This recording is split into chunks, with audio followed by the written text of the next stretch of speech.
నా పేరు మీనాక్షి. ఆ విషయం తనే ఎవరితోనో ఫోన్లో చెప్తుంటే నేను విన్నాను. అడిగితే నా మీద చేయి చేసుకుంటుంది. అప్పుడు కూడా కొట్టించుకుంటూ కూర్చోలేను కదా, అందుకే ఈ గొడవ. చతుర, జాను చెప్పింది నిజమేనా?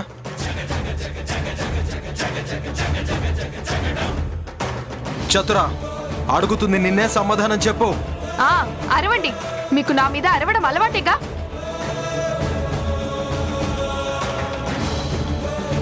భార్యని వెనకేసుకొని రాకపోగా అది చెప్పినవన్నీ నమ్మి నన్ను మీరు నిలదీయండి.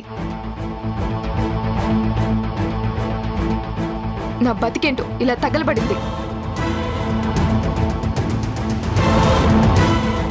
చూడండి, ఇక్కడే ఉంటే నిజం బయటపడుతుందని మాట మార్చేసి ఎలా వెళ్ళిపోతుందో చూడండి.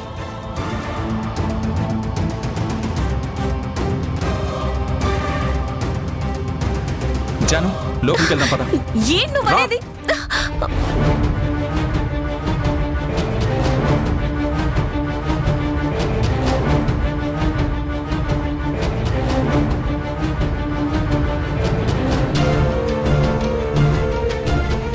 ఏంటి చతుర ఇది? ఎందుకు రోజు రోజుకి ఇలా తయారవుతున్నావు? అసలు తను నీకు ఏం ద్రోహం చేసిందని? ఎప్పుడో పెళ్లికి ముందు జరిగిన చిన్న గొడవని పట్టుకుని ఇప్పుడు కూడా పగ సాధిస్తావా? పాపమే, అమ్మా నాన్నల్ని దూరం చేసుకుని వచ్చింది. కొత్తగా కాపురానికి వచ్చిన ఆడపిల్లకి తోడుగా ఉండాల్సింది పోయి ఇలా చేస్తే ఇలా? పుట్టిల్లు దాటొచ్చిన కూతురిని చూడాలని ఏ తల్లికైనా ఉంటుంది కదా, అలాగే వాళ్ళ అమ్మొచ్చి ఉంటుంది. ఆ విషయం నువ్వు వాళ్ళ డాడీకి ఫోన్ చేసి చెప్పాల్సిన అవసరం ఏముంది? అంటే అది చెప్పిన మాటలు విని నన్ను క్వశ్చన్ చేస్తున్నావు, కానీ ఏం జరిగిందని నన్ను ఒక్క మాటైనా అడగలేదు. నువ్వు బయట వాళ్ళకిచ్చే గౌరవం పెళ్ళానికి ఇవ్వట్లేదు. అలాంటప్పుడు నన్నెందుకు చేసుకున్నావు?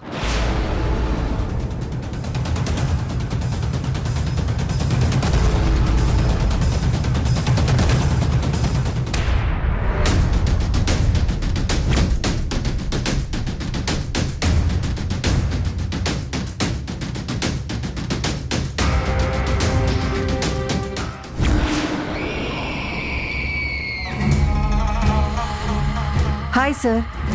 హే అగర్వాల్, సిట్ సిట్. ఏంటి సార్, చాలా ప్రశాంతంగా తాగుతున్నారు? జాను వచ్చిందా? అదే సార్, మీనాక్షి మీకు ఇచ్చిన మాట ప్రకారం జానుని తీసుకొచ్చిందా? ఏంటి సార్, ఇంకా తీసుకురాలేదా? మరి ఎప్పుడు తీసుకొస్తుందో కనుక్కున్నారా సార్? ఒక 1 వీక్లో తీసుకొస్తుందా? 1 మంత్లో తీసుకొస్తుందా? లేక 1 ఇయర్లో తీసుకొస్తుందా? లేకపోతే జాను ప్రెగ్నెంట్ అయ్యి ఒక పాపనో బాబునో కన్న తర్వాత తీసుకొస్తుందంటానా? Agarwal, what nonsense are you talking? అరే, నాన్సెన్స్ కాదు సార్, క్లారిటీ కోసం మాట్లాడుతున్నాను. మీనాక్షి జానుని పలానా టైంలో తీసుకొస్తాను అని మీకేమైనా చెప్పిందా? లేదు లేదు కదా. చెప్పకుండా మీతో టైం వేస్ట్ చేయిస్తుంది. అలా చేస్తూ చేస్తూ జాను ప్రెగ్నెంట్ అయ్యే వరకు చేస్తుంది. ఒక్క బిడ్డకి తల్లైన తర్వాత తను తీసుకువచ్చినా ఆ తర్వాత మీ కూతురు మీ దగ్గరికి వచ్చినా ఉపయోగం ఏమీ లేదు సార్.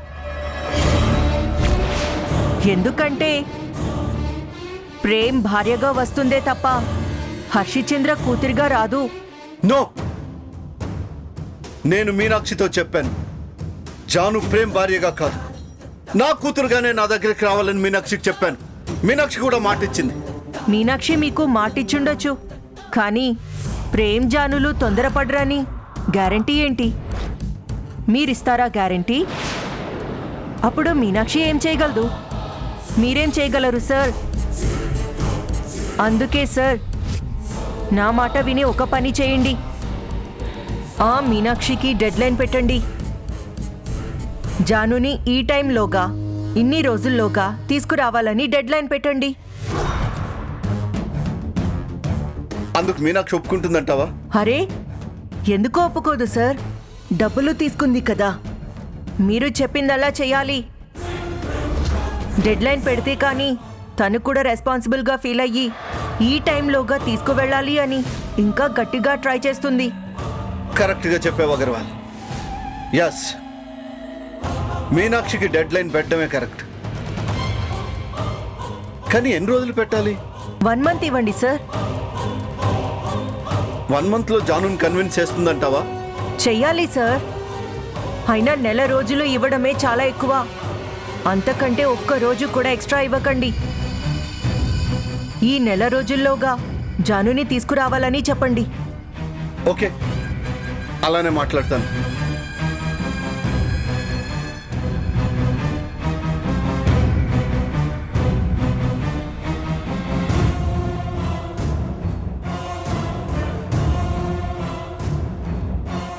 నమస్తే విజయ గారు.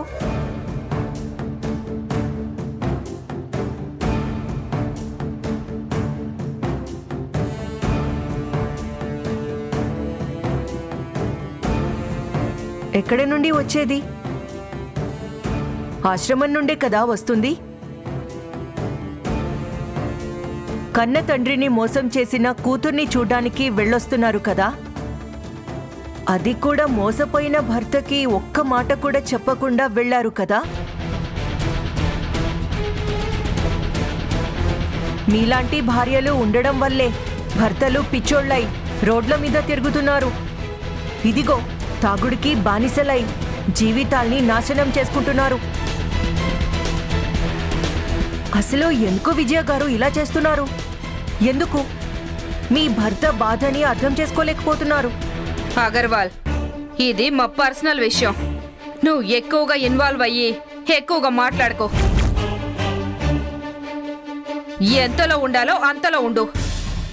ఇది నీకు సంబంధం లేని విషయం. అదేంటి విజయ గారు, మీ అగర్వాల్,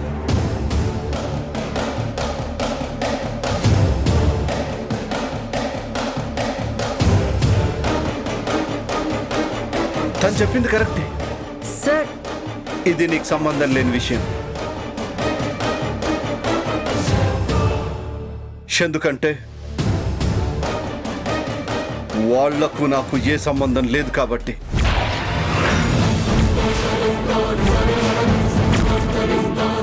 ఇక నుంచి వాళ్ళెవరో నేనెవరో ఇంట్లో ఉండనైతే ఉంటారు అంతే. వాళ్లకు నాకు ఏ సంబంధం లేదు. ఏమండి? అవును, ఎప్పుడైతే నువ్వు నా కళ్ళుగా పక్కడికి వెళ్ళిపోయావో అప్పుడే నా మనసు చచ్చిపోయింది. నా కూతురు నన్ను ఎలా మోసం చేసిందో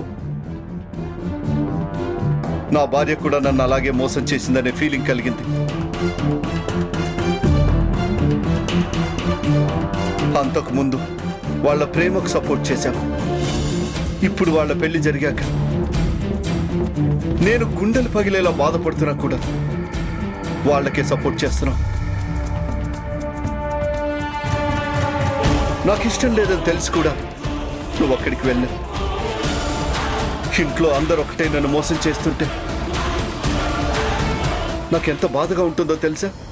ఏమండి? వద్దు ప్లీజ్. ఈ క్షణం నుంచి మనం ఒకే ఇంట్లో ఉంటున్నా కూడా నేను మీకు పరాయి వాడిని, మీరు నాకు పరాయి వాడిని. అలానే ఉందాం. వెళ్ళండి. ఏంటి మావయ్య ఇది? చిన్న చిన్న విషయాలకు కూడా no, this is not a small matter. చిన్న విషయం అని నువ్వు అనుకుంటే సరిపోదు. పెయిన్ అనుభవిస్తోంది నేను. ప్లీజ్ ఇక్కడి నుంచి వెళ్ళండి.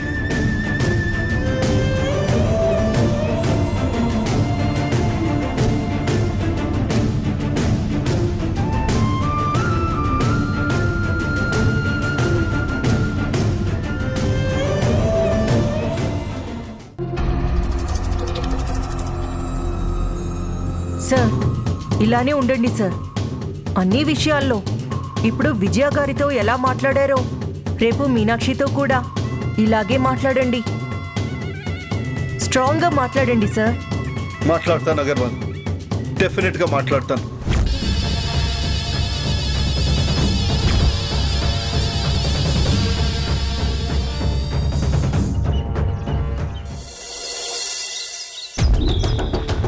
అసలు హర్షచంద్ర గారు ఇంత సడన్ గా ఎందుకు కలవాలి అనుకుంటున్నారు?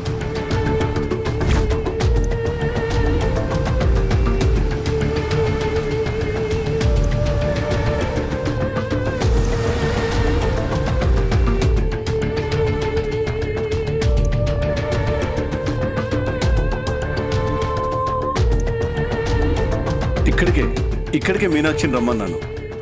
సార్ నేను కార్లో ఉన్న విషయం మీనాక్షికి తెలియకూడదు. కార్ రాగానే మీరెళ్ళి మాట్లాడండి.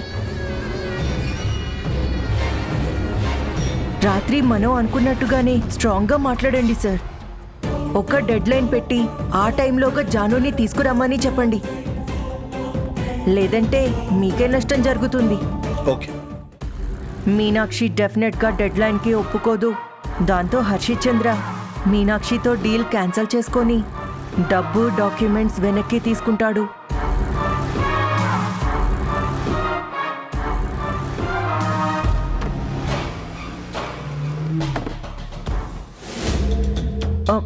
Sir sir sir Meenakshi car వస్తుంది. మీరు వెళ్ళి మాట్లాడండి, నేను ఇక్కడే ఉంటాను.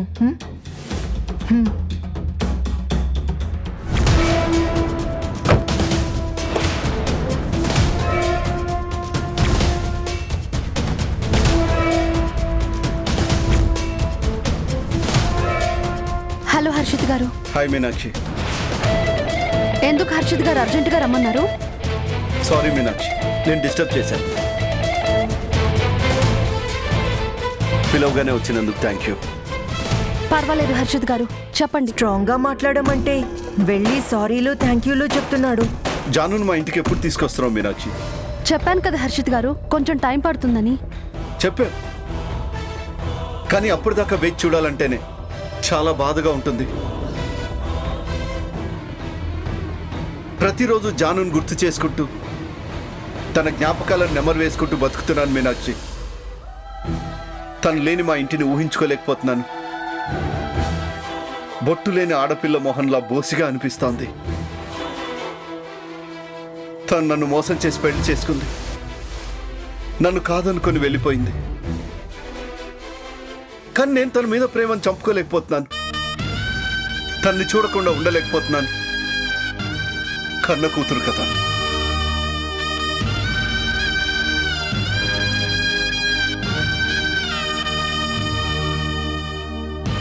మీరు బాధపడాల్సిన అవసరం లేదు హర్షిత్ గారు.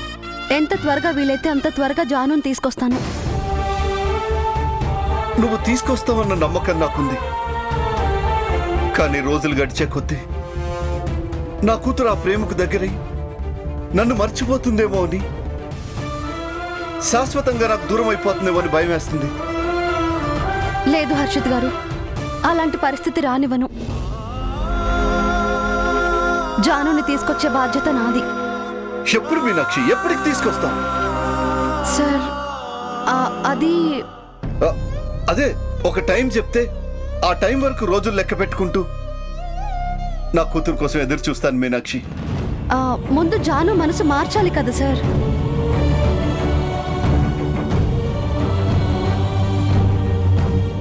సరే మీనాక్షి, నీకు సరిగ్గా నెల రోజులు టైం ఇస్తున్నాను.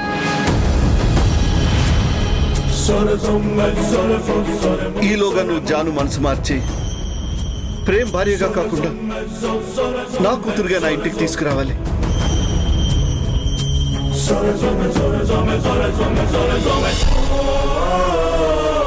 30 రోజుల్లో తీసుకొస్తావా? ఇది నేను ఆర్డర్ చేసి అడుగుతున్నాను అనుకుంటున్నావేమో. నా కూతురు మీద ప్రేమతో అడుగుతున్నాను. తీసుకొస్తావా? తీసుకొస్తాను హర్షిత్ గారు. మీరు చెప్పినట్టే జానుని నెల రోజుల్లో మీ దగ్గరికి తీసుకొస్తాను.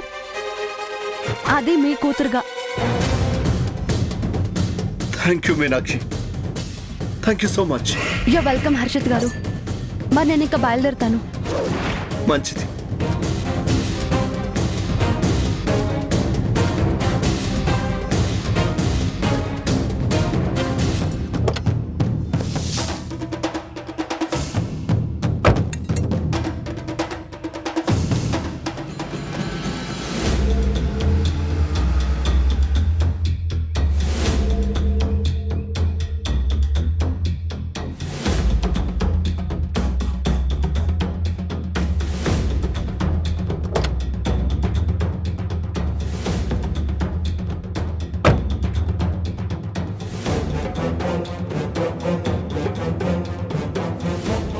Super sir. మనం అనుకున్నట్టుగానే మీనాక్షికి భలే డెడ్ లైన్ పెట్టారు. ఈ దెబ్బతో ఆ మీనాక్షి డెఫినెట్గా 30 డేస్లో జానుని మీ దగ్గరికి తీసుకురావాలి. ఇక మీరు ఎటువంటి సందేహాలు పడాల్సిన అవసరం లేదు. అవును అగర్వాల్, నాకిప్పుడు కొంచెం ధైర్యంగా ఉంది. నెల రోజుల్లో నా కూతురు నా దగ్గరకు వస్తుందన్న ఆశ మొదలైంది. బయలుదేరదామా? ఆ, మీరు వెళ్ళండి సార్, నాకు చిన్న పని ఉంది. డ్రాప్ చేయనా? పర్లేదు సార్, నేను వెళ్తాను, మీరు వెళ్ళండి. Okay, bye, take care.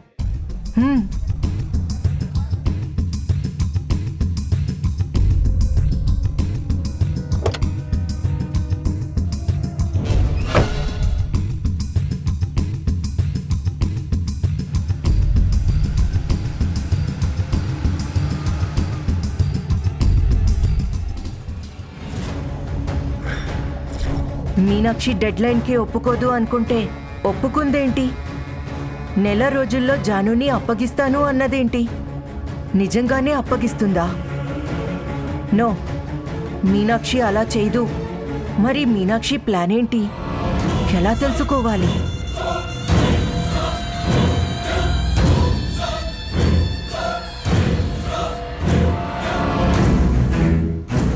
Yes, Neelima ద్వారా మీనాక్షి ప్లాన్ తెలుసుకోవాలి.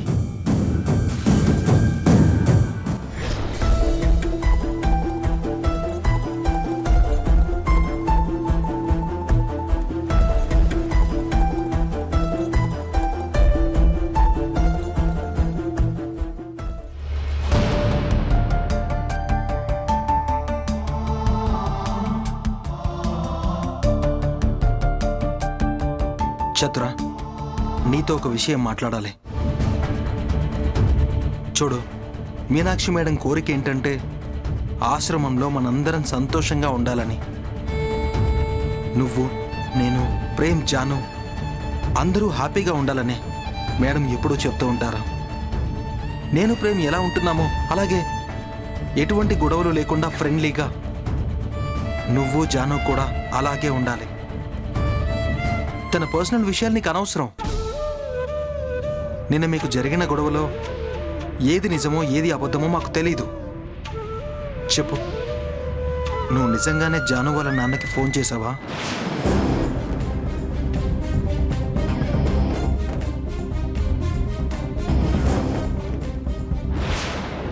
అడుగుతుంటే సైలెంట్గా వెళ్ళిపోతావేంటి చత్ర? నేనేమనుకోవాలి?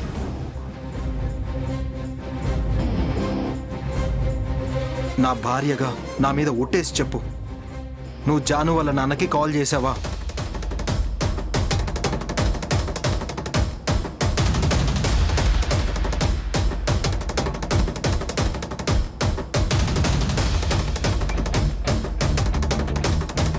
చేశాను.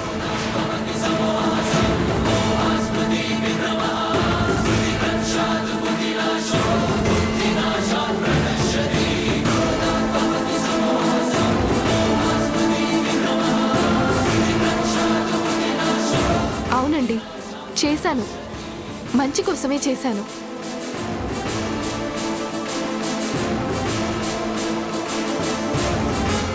జాను వాళ్ళ నాన్నని చూడాలని వాళ్ళమ్మతో చెప్పడం నేను విన్నాను.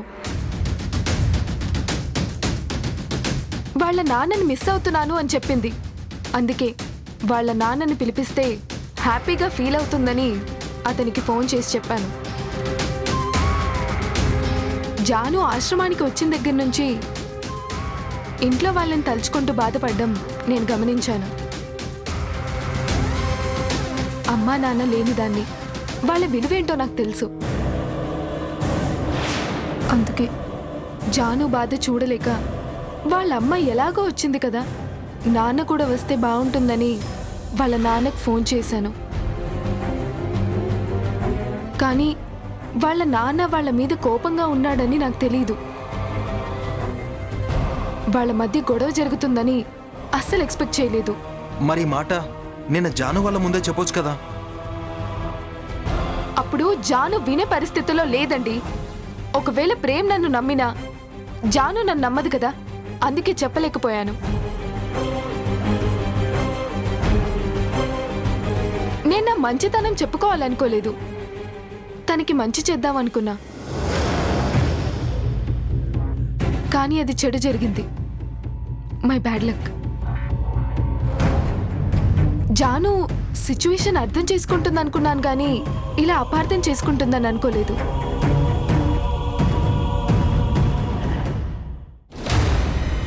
వదినా,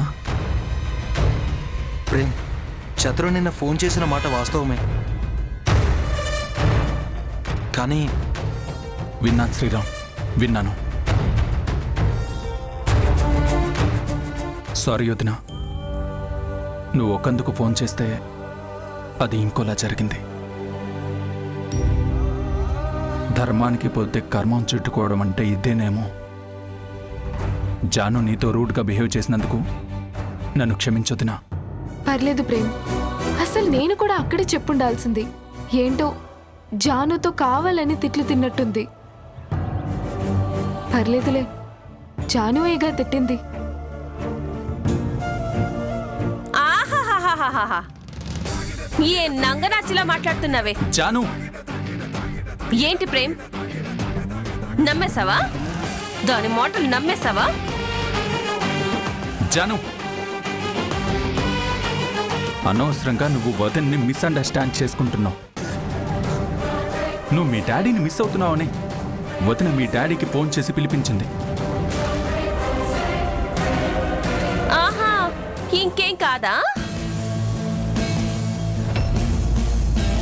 మా డాడీకి నాకు గొడవలున్నాయని తనకి తెలిసే కావాలని పిలిపించింది.